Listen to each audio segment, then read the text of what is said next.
علينا ونعوذ بالله من شرور أنفسنا ومن سيئات أعمالنا من يهده الله فلا مضل له ومن يضلل فلا هادي له وأشهد أن لا إله إلا الله وأشهد أن محمدا عبده ورسوله أما بعد فإن خير الحديث كتاب الله وخير الهدي هدي محمد صلى الله عليه وسلم وشر الأمور محدثاتها وكل محدثة بدعة وكل بدعة ضلالة وكل ضلالة في النار. أما بعد أعوذ بالله السميع العليم من الشيطان الرجيم بسم الله الرحمن الرحيم ولله العزة ولرسوله وللمؤمنين ولكن المنافقين لا يعلمون. ہر قسم کی تعریفات اللہ مالک الملک کے لیے ہیں جنہوں نے جنات اور انسان کو بنیادی طور پر اپنی بندگی اور اپنی عبادت کے لیے بنایا ہے. جنات اور انسان کی تحلیل کا حقیقی اور بنیادی مقصد یہی تھا کہ وہ بارگاہ رب العالمین میں آیا کریں، اپنی جمیع نیاز کو مالک کائنات کی بارگاہ میں آگے جھکایا کریں، اپنے دست سوال کو کبریا کی بارگاہ میں آگے پھیلایا کریں، اپنی قبر کو حالت رکوع اس کی بارگاہ میں آگے ہم کیا کریں، اسی کی تکبیر کی صداؤں کو بلند کیا کریں، اسی کی تحلیل کی آوازوں کو اجاگر کیا کریں اور اسی کی تسبیح گیت گایا کریں. چنانچہ ارشاد ہوا وما خلقت الجن والانس الا لیعبدون، اور میں نے نہیں بنایا جنات اور انسان کو مگر اپنی پوجا، اپنی بندگی اور اپنی عبادت کے لیے.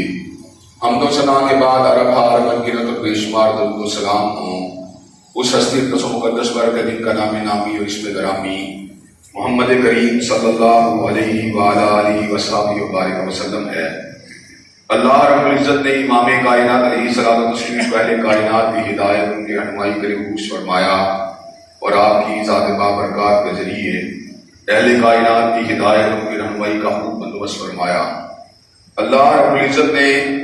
امام الہدیٰ علیہ الصلوۃ والتسلیم کی سیرت طیبہ میں طرح طرح کی خصوصیات کو ہدیت فرما دیا تھا اور گوناگون قسم کی صفات کو آپ کی ذات اقدس و مقدس کا حصہ بنا دیا تھا. اور ان تمام باتوں سے بڑھ کر یہ کہ میرے آقا کی زندگی میں کوئی صبح ایسی نہیں آئی، کوئی شام اور کوئی رات ایسی نہیں آئی، دکھوں کی کوئی گھڑی اور خوشیوں کا لمحہ ایسا نہیں آیا جب مالک کائنات نے اپنی تعین کو، اپنی نصرت اور اپنی حمایت کو آپ کا شامل حال نہ فرمایا ہو. اور ان تمام باتوں سے بڑھ کر یہ کہ عرض کر اپنی آخری کتاب حمید کو سید العرب والعجم امام المتقین والابرار حضرت اشرف الانبیاء والمرسلین حضرت خاتم النبیین جناب محمد کریم صلی اللہ علیہ وسلم کے قلب اطہر میں نازل فرما دیا تھا. اسی کتاب حمید کے ایک انتہائی وسیع و بلیغ عنوان جس کا تعلق حضرت رسول اللہ صلی اللہ علیہ وسلم کی ذات اقدس کے حوالے سے ہماری ذمہ داریوں کے ساتھ ہے، میں اپنی چند گزارشات کو گزشتہ کئی خطبہ جمعہ سے آپ حضرات کے گوش گزار کرنے کی جستجو کر رہا ہوں. حضرات گرامی قدر، میں نے اس ضمن کے اندر حضرت رسول اللہ کے شرف کی بات کی، آپ کی عظمت کی بات کی، آپ کے ساتھ والہانہ محبت کی بات کی اور آپ کی محبت کو اللہ تبارک و تعالیٰ کی محبت کے بعد سب سے زیادہ اہمیت دینے کی بات کی. اس کے بعد میں نے اتباع رسول کے عظیم الشان فصیح و بلیغ عنوان کے حوالے سے اپنی چند گزارشات کو آپ حضرات کے گوش گزار کیا اور اس بات کو آپ حضرات کے سامنے رکھا کہ حضرت رسول اللہ صلی اللہ علیہ وسلم کی اطاعت کرنا یہ معمولی کام نہیں ہے، یہ اتنا بڑا کام ہے کہ جو یہ کام کرتا ہے اللہ تبارک و تعالیٰ کا اس کے بارے میں اعلان ہے فاتبعونی یحببکم اللہ، کہ اللہ تبارک و تعالیٰ اس کو اپنی محبتوں کا مرکز و محور بنا لیتے ہیں. اور جس نے آپ کی اطاعت کی ہے اس نے فقط ایک انسان کی اطاعت نہیں کی، ایک شخصیت کی اطاعت نہیں کی، ایک ہستی کی اطاعت نہیں کی، بلکہ من یطیع الرسول فقد اطاع اللہ، جس نے آپ کی بات کو مانا ہے در حقیقت اس نے مالک کائنات کی بات کو مانا ہے. لیکن حضرات گرامی قدر، اس کے ساتھ ساتھ مشاہدہ، تجربہ، علم اس بات کو سمجھاتا ہے کہ حضرت رسول اللہ صلی اللہ علیہ وسلم کی اتباع کے راستے میں بہت سی روڈ بریکرز، بہت سے آبسٹیکلز، بہت سی رکاوٹیں حائل ہیں. ان رکاوٹوں کو عبور کیے بغیر انسان در حقیقت حقیقی معنوں میں اتباع رسول صلی اللہ علیہ وسلم کے شرف عظیم سے بہرور نہیں ہو سکتا. میں نے اس ضمن میں آبا کی تقلید کی بات کی، اپنے مذہبی رہنماؤں کی اندھی تقلید کی بات کی، میں نے اس ضمن کے اندر سیاسی رہنماؤں کو آئیڈیالائز کر کے ان کے اسٹیٹس کو ایکسلریٹ کرنے کی بات کی، اس میں غلو کرنے کی بات کی. میں نے اس ضمن کے اندر بری صحبت کا ذکر کیا، بیڈ کمپنی کا ذکر کیا. میں نے اس ضمن کے اندر لالچ کا ذکر کیا، اور لالچ کے ضمن کے اندر میں نے مالی لالچ کے ساتھ ساتھ حسن کا ذکر، رعنائی کا ذکر، عہدے کا ذکر کیا. پھر میں نے آپ کے سامنے خوف کے حوالے سے طویل گفتگو کی کہ حضرت رسول اللہ صلی اللہ علیہ وسلم کی اتباع کے راستے میں کئی مرتبہ خوف کا بہت بڑا چیلنج جو ہے اس کا بھی سامنا کرنا پڑ جاتا ہے. حکمرانوں میں وقت اتھارٹی والے لوگ اور منصب دار لوگ کئی مرتبہ کسی اور ڈائریکشن میں موو کر رہے ہوتے ہیں، اور فرمان رسول صلی اللہ علیہ وسلم کا تقاضا کچھ اور ہوتا ہے. ایسے عالم میں حضرت رسول اللہ صلی اللہ علیہ وسلم کی اتباع کرنا یقیناً بہت بڑے حوصلے کی بات ہوتی ہے، بہت بڑے چیلنج کی بات ہوتی ہے. تقاضا تو یہی ہوتا ہے کہ نبی کریم صلی اللہ علیہ وسلم کی اتباع کو کیا جائے، لیکن حکمرانان نے وقت کا دباؤ اور اتھارٹی والے لوگوں کا اثر و رسوخ، ان کی دھمکیاں، ان کے تھریٹس انسان کے قدموں کے اندر جنبش پیدا کرنے کی، لرزش پیدا کرنے کے لیے ایک بہت بڑا سبب بن جاتے ہیں. اس ضمن میں نے آپ کے سامنے قرآن مجید کی ایک آیت کا بھی ذکر کیا جس کا تعلق فرعون کے ساتھ تھا. فما آمن لموسى الا ذریۃ من قومه الا خوف من فرعون وملئهم من یفتنهم، کہ حضرت موسیٰ علیہ السلام کی دعوت سچی تھی، پکی تھی، ٹھکی تھی، روشن تھی، اجلی تھی،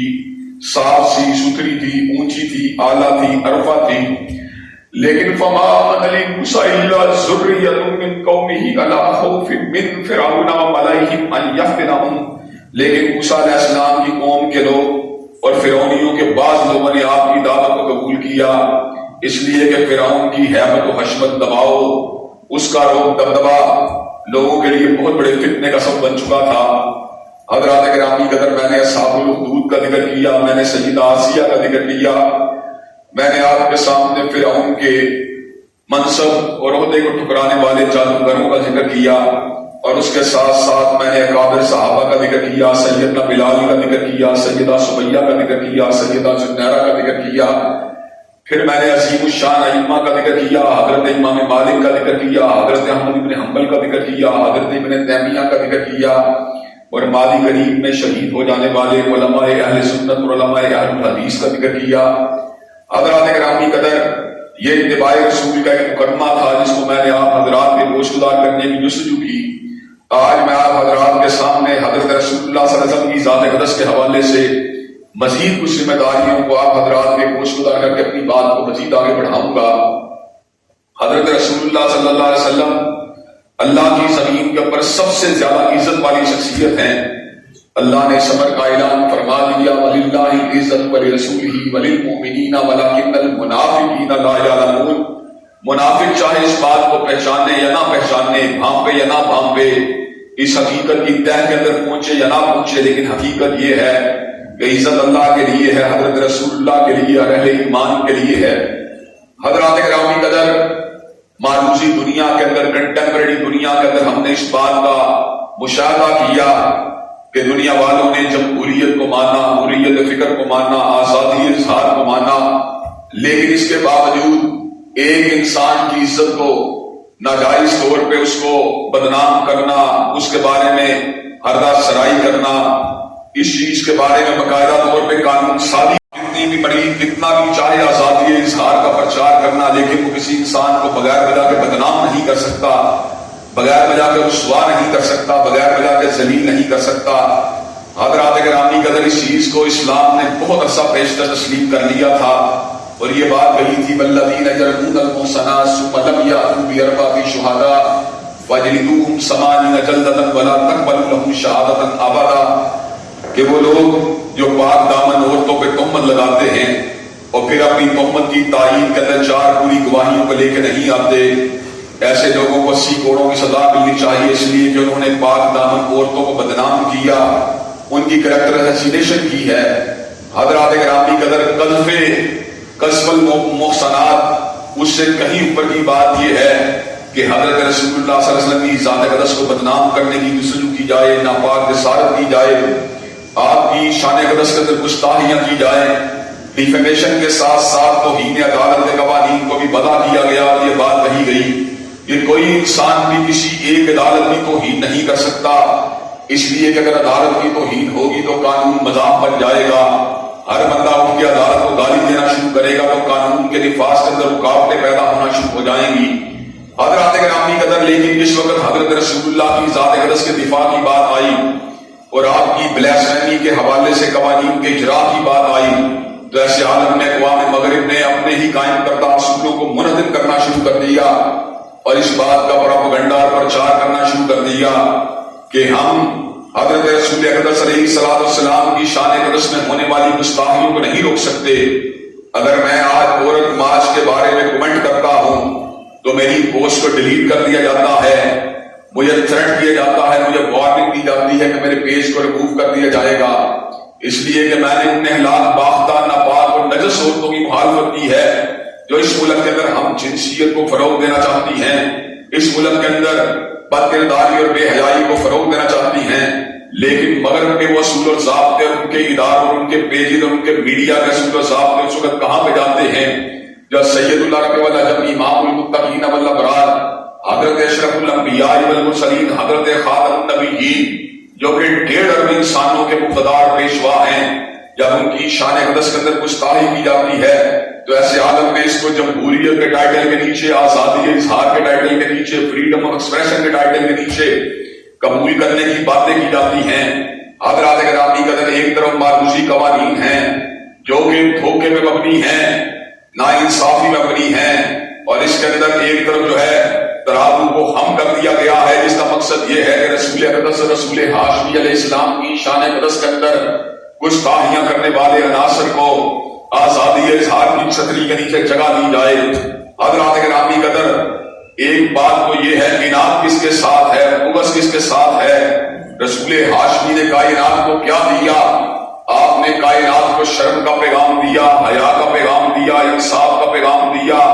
عدالت کا پیغام دیا، ہمت کا پیغام دیا، دیانت کا پیغام دیا، فہم کا پیغام دیا، فراست کا پیغام دیا، حکمت کا پیغام دیا،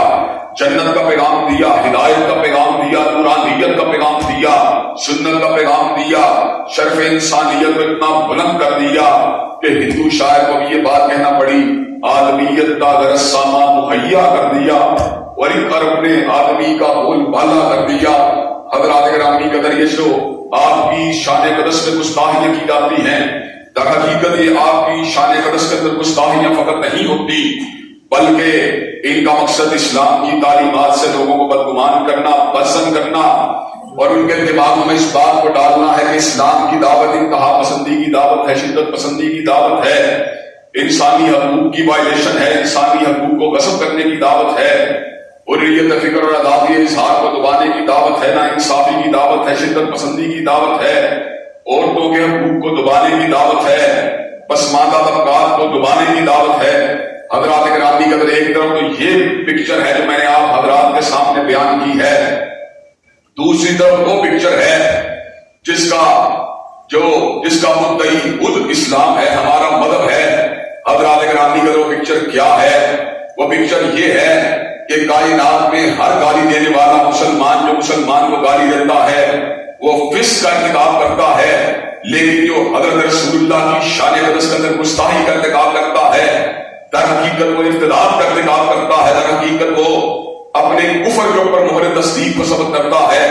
اور کفر بھی ایسا کفر کہ جس کی اب دنیا کے اندر قانون کی گرفت میں آ جانے کے بعد کوئی سنوائی نہیں ہے۔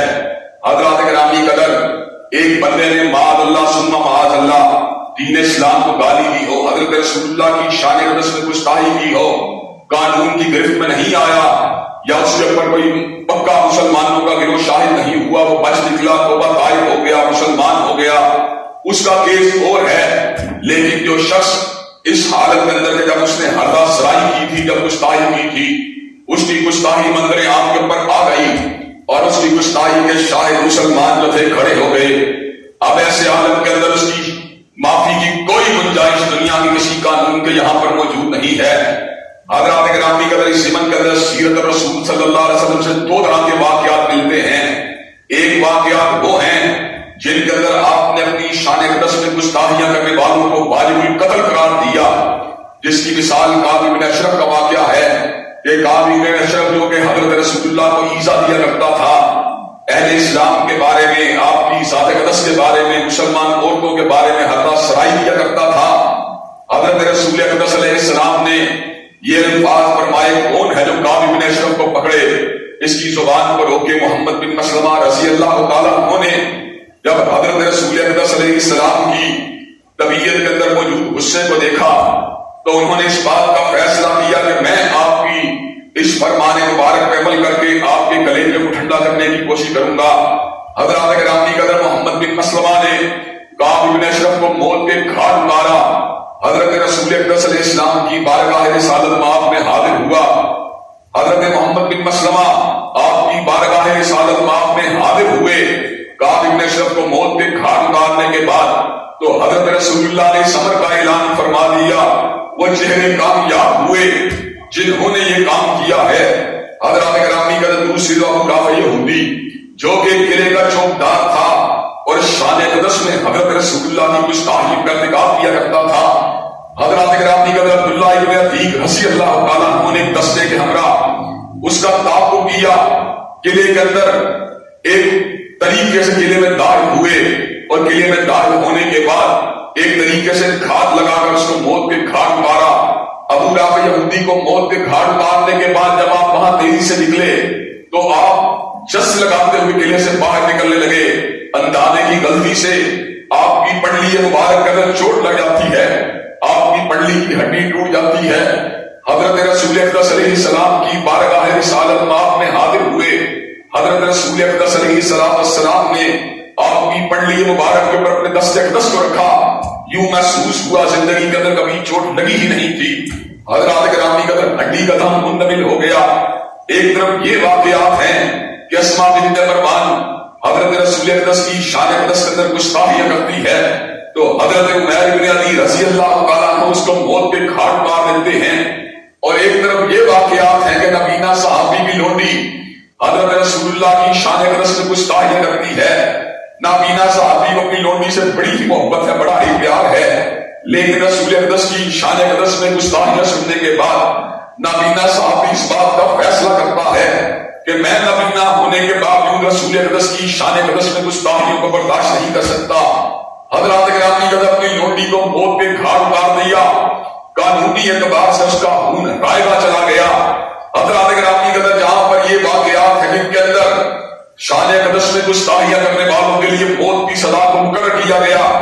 وہیں پر بعض لوگ اس کے کاؤنٹر آرگومنٹ کے طور پہ اس سزا کو ڈیلیوٹ کرنے کے لیے، سزا کو ختم کرنے کے لیے، اس سزا کے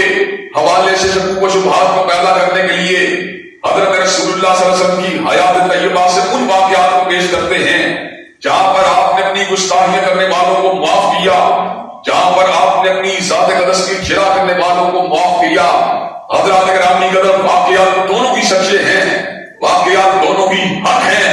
واقعات دونوں ہی سچ ہیں، لیکن ہمارا اصرار اس بات کے اوپر کیوں ہے کہ حضرت رسول اقدس کی شان اقدس میں گستاخیاں کرنے والوں کو سزائے موت ملنی چاہیے، اور ہم ان واقعات سے استنباط کیوں نہیں کرتے، ان واقعات سے استدلال کیوں نہیں کرتے کہ جن واقعات کے اندر شان رسالت میں گستاخیاں کرنے والوں کو معاف کر دیا گیا۔ حضرات گرامی کی قدر، بات کو میں یوں سمجھانا چاہتا ہوں، وہ حضرت رسول اللہ صلی اللہ علیہ وسلم کا حق تھا کہ آپ اپنی شان اقدس میں گستاخیاں کرنے والوں کو قانونی اعتبار سے جو سزا بنتی تھی وہ دیتے۔ اسی طرح چونکہ آپ کی ذات اقدس کے اوپر جرا دی گئی، آپ کی شان اقدس میں گستاخی کی گئی، آپ کو پورا حق حاصل تھا کہ آپ اس مجرم اور اس جرم کا ارتکاب کرنے والے کو اپنے ہوتے ہوئے معاف کر دیتے۔ اب حضرت رسول اللہ اس عالم موجودات کے اندر موجود نہیں ہیں، آپ یہاں سے تشریف لے جا چکے ہیں، سزا کا تعین فرما چکے ہیں کہ جو آپ کا شاطر ہے وہ واجب القتل ہے، جو آپ کا شاطر ہے اس کو پھانسی کے پھندے کے اوپر چڑھنا چاہیے، جو آپ کا شاطر ہے اس کو سزائے موت ملنی چاہیے۔ حضرات گرامی کی قدر، ہمارے پاس یہ اختیار موجود نہیں ہے کہ ہم حضرت رسول اقدس علیہ السلام نے جو سزا اپنے شاطر کے لیے مقرر کی ہے اس سزا کے اندر تخفیف کر کے اس کی آزادی کی بات کریں، اس لیے کہ آج صاحب حق ہمارے درمیان موجود نہیں ہے، آج پیغمبر زمان ہمارے درمیان موجود نہیں ہے۔ اگر وہ ہوتے، خود جلوہ افروز ہوتے، خود تشریف فرما ہوتے تو آپ اپنے شاطب کی خطا کو معاف کر دیتے. یہ آپ کی بات تھی، لیکن چونکہ آج آپ ہمارے درمیان موجود نہیں ہیں، آپ نے جس صدا کو مقرر کیا ہے، اب اس صدا کو آپ کی حق تلفی کرنے والے سے اٹھانے کا اختیار نہ کسی حاکم کے پاس ہے، نہ کسی ملا کے پاس ہے، نہ کسی مفتی کے پاس ہے، نہ کسی مجتہد کے پاس ہے. اب ایک ہی بات ہوگی کہ حضرت رسول اقدس کی شان اقدس میں گستاخی کا ارتکاب کرنے والے کو واجب القتل قرار دے کر ریاست اسلامیہ سے اس بات کا مطالبہ کیا جائے کہ جس نے حضرت رسول اقدس کی شان اقدس میں گستاخی کی ہے، اہل اسلام اور اہل دین اس بات کا مطالبہ کرتے ہیں کہ اس کو سزائے موت ملنی چاہیے. حضرات گرامی قدر، بعض لوگ اس حوالے سے پاکستان کے اندر قائم کردہ 295 کے قانون کے بارے میں لفظ کشائی کرتے ہیں اور یہ بات سمجھتے ہیں کہ شاید 295 کا قانون جو ہے ملک کے اندر جو ہے طبقاتی کشمکش کو ہوا دیتا ہے، ملک میں شدت پسندی کو ہوا دیتا ہے، ملک کے اندر اس کے نتیجے کے اندر معاذ اللہ ثم معاذ اللہ انارکی پیدا ہوتی ہے. اور ہمارے ملک کے گورنر نے ایک مرتبہ سلمان تاشیر نے یہ بات کہی تھی، معاذ اللہ ثم معاذ اللہ، معاذ اللہ ثم معاذ اللہ،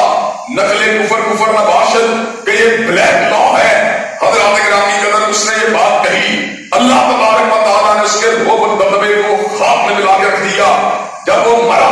تو حضرات گرامی قدر جگہ جگہ مراکز اور مساجد کے اندر حکومت وقت نے رابطے کیے کہ اس کی نماز جنازہ کو پڑھانے کے لیے امام چاہیے. حضرات گرامی قدر، برکت قرآن و سنہ کے اندر بھی اس حوالے سے میرے دوست احباب جن کے والد گرامی ان دنوں کے اندر گورنر ہاؤس کے سینئر پوسٹ میں موجود تھے، انہوں نے مجھ سے رابطہ کیا. حضرات گرامی قدر، میں نے کہا شاطب رسولی کا جنازہ اس مرکز کا امام نہیں پڑھا سکتا. حضرات گرامی قدر، حتیٰ کہ بادشاہی مسجد جو کہ اوقاف کی مسجد ہے، اس کے امام نے بھی شاطب رسول کے جنازے کو پڑھانے سے انکار کر دیا. حضرات گرامی قدر، اس کا مقصد یہ ہے، جو بات سمجھانے کا مطلب آپ کو یہ ہے کہ حضرت رسول اقدس کی شان اقدس میں بننے والا یہ قانون جس کے بارے میں کئی مرتبہ جھوٹا پروپیگنڈا کر کے اس قانون کے مختلف طرح کے شکم جو ہے لوگوں کے سامنے اجاگر کرنے کی باتیں کی جاتی ہیں. حضرات گرامی قدر، اس کے مس یوز کی باتیں کی جاتی ہیں. حضرات، میں آپ کے سامنے آج اس بات کو رکھ دینا چاہتا ہوں، مجھے یہ بات بتلائیے، کیا 302 کے قانون کو مس یوز نہیں کیا جاتا؟ کیا قتل کے قانون کو مس یوز نہیں کیا جاتا؟ کیا گواہ کے قانون کو مس یوز نہیں کیا جاتا؟ حضرات گرامی قدر، دنیا کا وہ کون سا قانون ہے کہ جس کو ایکسپلائٹ نہیں کیا جاتا؟ وہ کون سا قانون ہے جس کو مس یوز نہیں کیا جاتا؟ اگر باقی قوانین کو مس یوز کرنے کی صورت کے اندر کے باوجود ان کو برقرار رکھنا اس لیے ضروری ہے، اگر ان قوانین کو ختم کر دیا جائے تو سزائے موت کا پورا تصور ہی ختم ہو جائے گا، ظلم کا راستہ روکنے کا مکمل طریقہ ہی ختم ہو جائے گا. حضرات گرامی قدر، بالکل بائی ہی یہ بات ہم بھی کہنا چاہتے ہیں، اگر 295 کے قانون کو منحل کر دیا جائے، 295 کے قانون کو ہٹا دیا جائے، 295 کے قانون کو مٹا دیا جائے تو حضرت رسول اقدس کی شان اقدس میں گستاخیوں کا ارتکاب کرنے والوں کا راستہ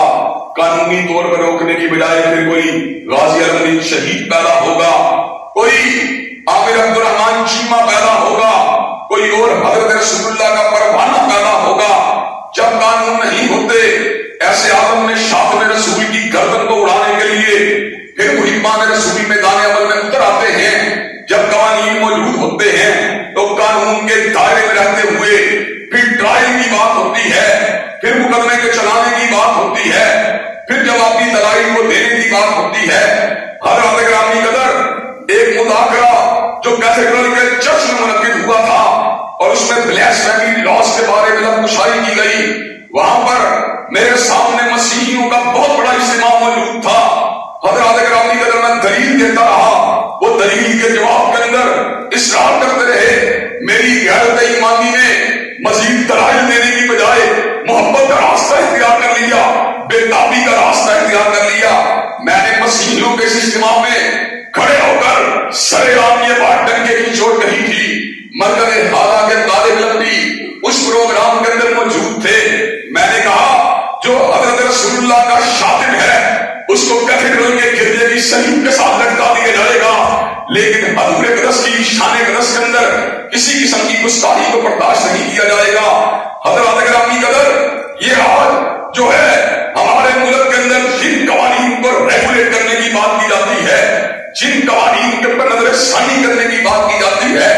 جن قوانین کا ریویو کرنے کی بات کی جاتی ہے، اور جن قوانین میں ترمیم کی بات کی جاتی ہے، جن قوانین کو بدلنے کی بات کی جاتی ہے، ان میں 295C کا قانون سر فہرست ہے، اور اس قانون کی مخالفت کرنے والی NGOs کی عورتیں سر فہرست ہیں۔ یہ وہی عورتیں ہیں جنہوں نے 8 مارچ کے دن ہم جنس پرستی کے نعرے لگائے، جنہوں نے قوم لوط کے عمل کی حمایت کی، جنہوں نے گیز لیسنگ اور ٹرانسجینڈر بائی سیکشول ایکٹیویٹی کی حمایت کی۔ یہی وہ عورتیں ہیں جنہوں نے شان اقدس میں، حضرت رسول اللہ کی شان اقدس میں حرا سرائی کرنے کی باقاعدہ طور کے اوپر جو ہے اپنے لیے مینڈیٹ کو ہر دور میں مانگا ہے۔ حضرات گرامی قدر، کل تک مسلمان اس بارے میں سوال کرتے تھے، اور اس بارے کے اندر ان کے ذہنوں کے اندر سوالات پیدا ہوتے تھے، کیا یہ عورتیں 295C کے قوانین کو کیوں بدلنا چاہتی ہیں؟ حضرات گرامی قدر، اس عورت مارچ نے اس حقیقت کو واضح کر دیا کہ 295C کے قانون کو بدلنے کے پس منظر میں در حقیقت ان کے ناپاک ارادے شامل تھے، ناپاک عزائم شامل تھے، کہ جب انہوں نے نکاح کے انسٹیٹیوشن پر حملہ کیا، جب انہوں نے نکاح کو کنڈیم کیا، زناکاری کی حمایت کی، بے حیائی، بے حمیتی اور بے غیرتی کی حمایت کی، تو حضرات گرامی قدر اس وقت انہوں نے حضرت رسول اقدس اور حضرت صدیقہ کائنات کے خلاف باقاعدہ طور پہ پوسٹر کو لہرایا۔ اس پوسٹر کے اندر حضرت رسول اقدس کی شان اقدس میں گستاخیاں کی گئی، آپ کی شان اقدس کے اوپر حملہ کیا گیا، آپ کی ذات گرامی کو ٹارگٹ کیا گیا، آپ کے بارے میں بلیسفیمی اٹیمپٹس کا اظہار کیا گیا۔ حضرات گرامی قدر، یہ بات اور خدا حل ہو گیا کہ یہ جو عورتیں آج 295C کے قانون کے انہدام کا مطالبہ کرتی ہیں، در حقیقت ان کے پس منظر کے اندر یہ محرک موجود ہے کہ وہ حضرت رسول اقدس کی شان اقدس میں گستاخیاں کرنا چاہتی ہیں، آپ کی کریکٹر اسیسینیشن کرنا چاہتی ہیں، آپ کی ذات گرامی کے بارے میں بکواس کرنا چاہتی ہیں۔ حضرات گرامی قدر، ہمارے ملک میں 295C کا قانون موجود ہے، اور اس قانون کے مطابق جو حضرت رسول اللہ کا شاتم ہے وہ واجب القتل ہے، لیکن ماضی کے اندر زیادہ دور کی بات نہیں، ہم نے ملونہ آسیہ کچھ ملک سے فرار ہوتے ہوئے دیکھا۔ حضرات گرامی قدر، اب بھی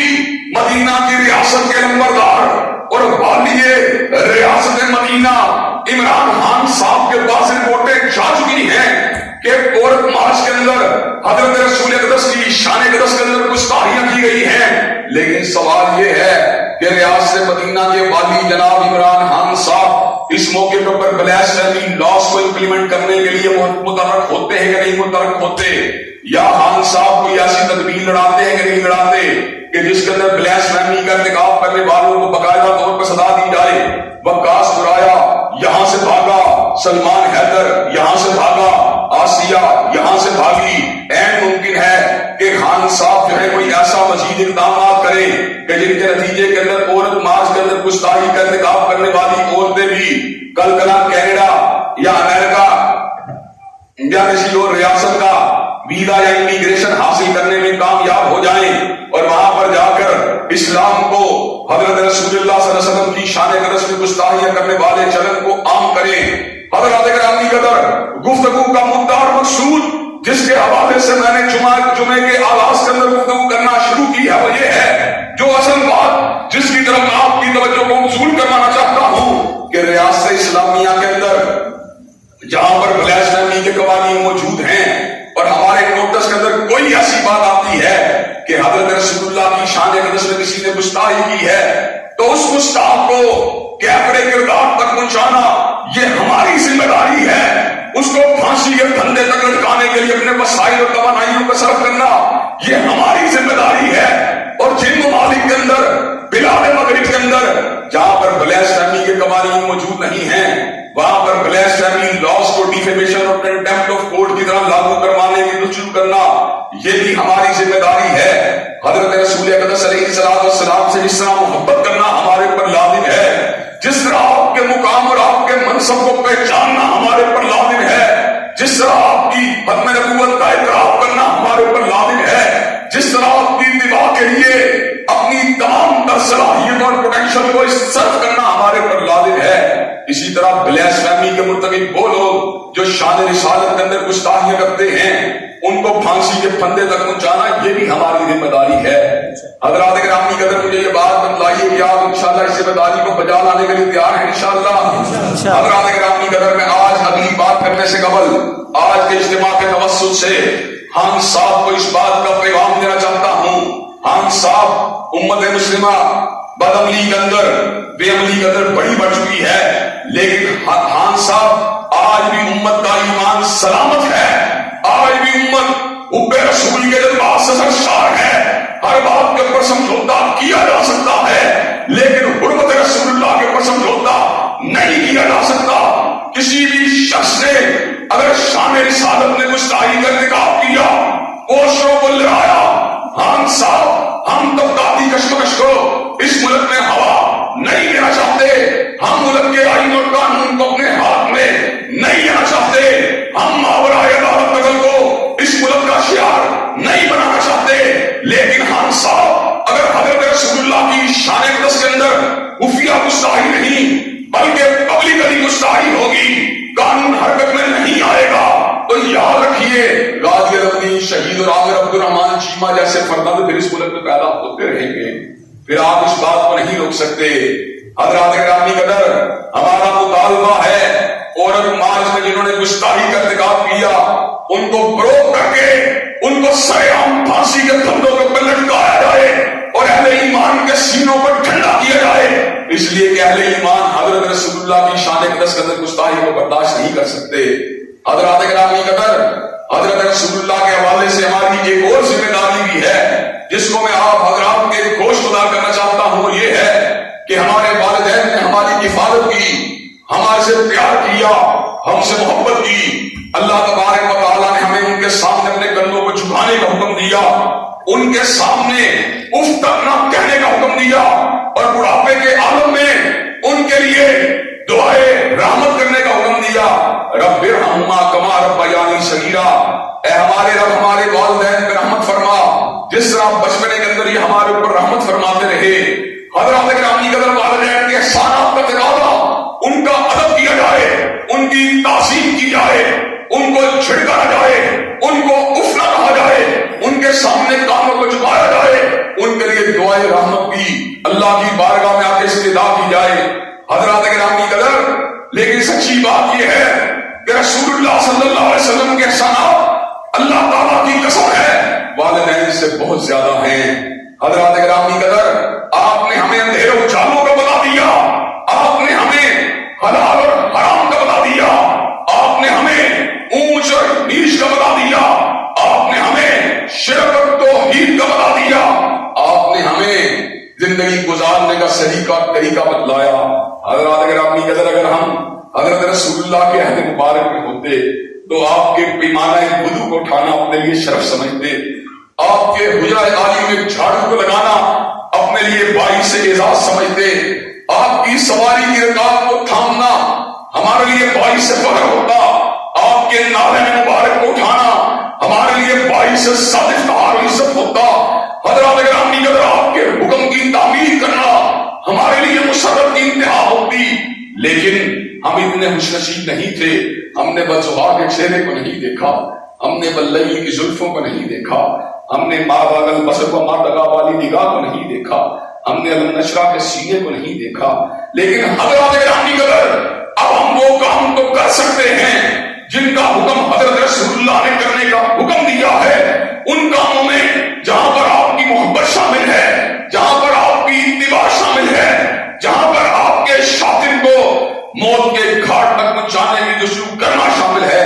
وہاں پر حضرت رسول اللہ کا یہ حق بھی ہے کہ آپ کی ذات گرامی کے اوپر درود بھیجا جائے۔ اللہ تبارک و تعالی اس امر کا اعلان فرماتے ہیں، ان اللہ وملائکتہ یصلون علی النبی یا ایھا الذین آمنوا صلوا علیہ وسلموا تسلیما، بے شک اللہ اور اس کے برگزیدہ ملائکہ حضرت رسول اللہ کی ذات اقدس کے اوپر درود بھیجتے ہیں۔ اور ایمان والو، تم نے بھی اگر بلند ہونا ہے تو حضرت رسول اللہ کی شان اقدس کے اندر درود و سلام کو بھیجا کرو.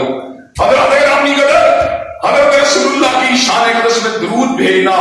یہ کوئی معمولی کام نہیں. جو ایک مرتبہ حضرت رسول اللہ کی شان اقدس میں درود بھیجتا ہے، اللہ سے آپ کے لیے درود کی دعا مانگتا ہے، اللہ 10 مرتبہ اس کے اوپر درودوں کا نزول فرماتے ہیں. اور حضرات گرامی قدر، جو بھیجتا ہی رہتا ہے، جو بھیجتا ہی رہتا ہے، اور اتنا بھیجتا ہے کہ اپنے کل وظیفے کو اسی درود کے ساتھ خاص کر دیتا ہے، پھر اس کو کیا شرف حاصل ہوتا ہے؟ اللہ تبارک و تعالیٰ اس کے سب گناہوں کو معاف کر دیتے ہیں اور سارے غموں کو دور فرما دیتے ہیں. حضرات گرامی قدر، حضرت رسول اقدس علیہ السلام کے ہمارے اوپر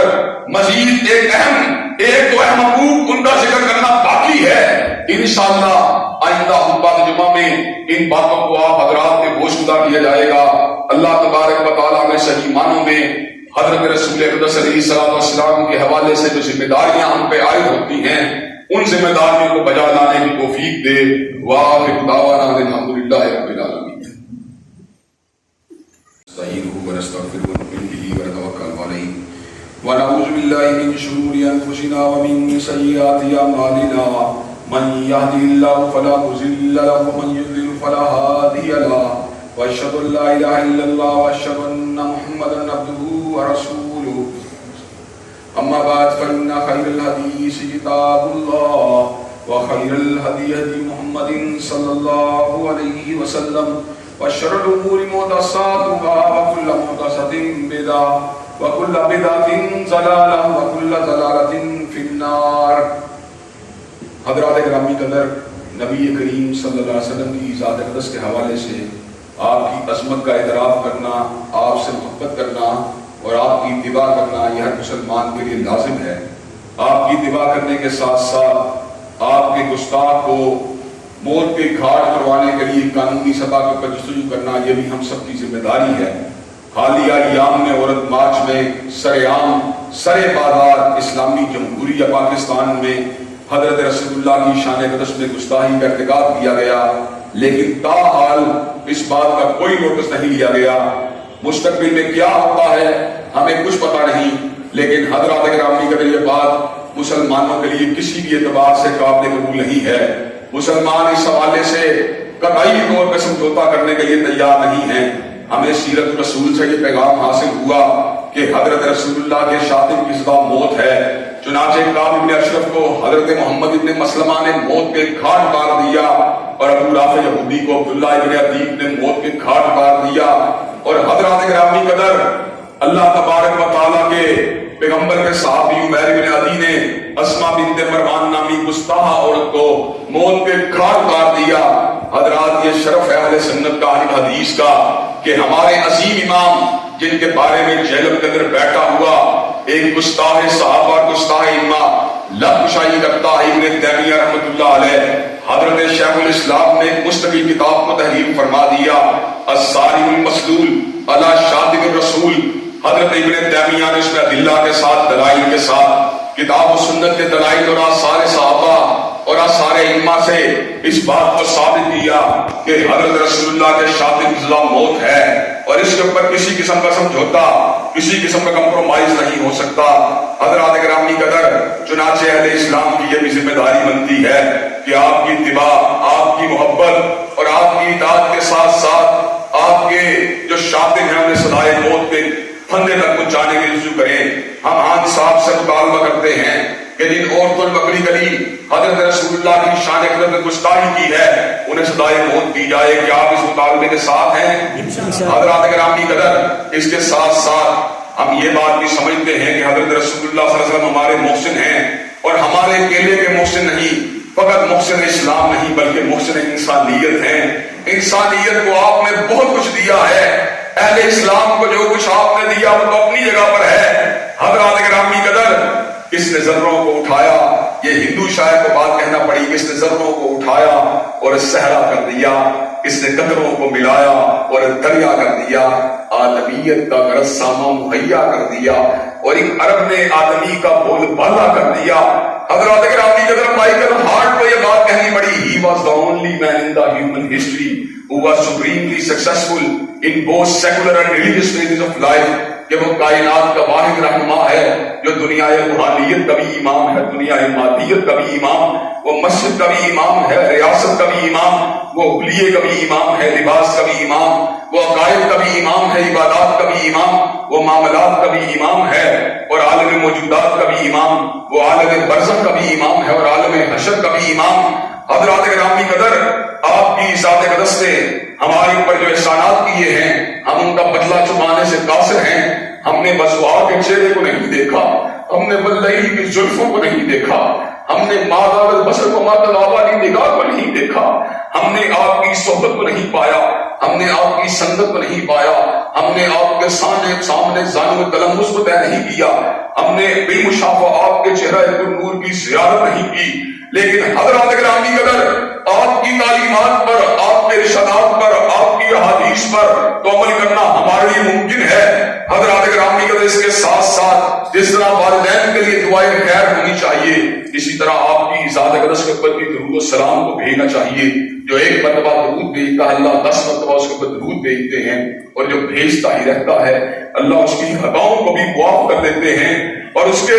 گناہوں کو معاف کرنے کے ساتھ ساتھ اس کے غموں کو بھی دور فرما دیتے ہیں۔ حضرات گرامی قدر، حضرت رسول اقدس کی شان اقدس میں درود کو بھیجنا یہ بہت بڑی سعادت کی بات ہے، بہت بڑے فائدے کی بات ہے، بہت بڑی خیر کی بات ہے۔ اللہ تبارک و تعالیٰ اس خیر کے کام میں ہم سب کو جو ہے حصہ ڈالنے کی اور حصہ لینے کی توفیق دے۔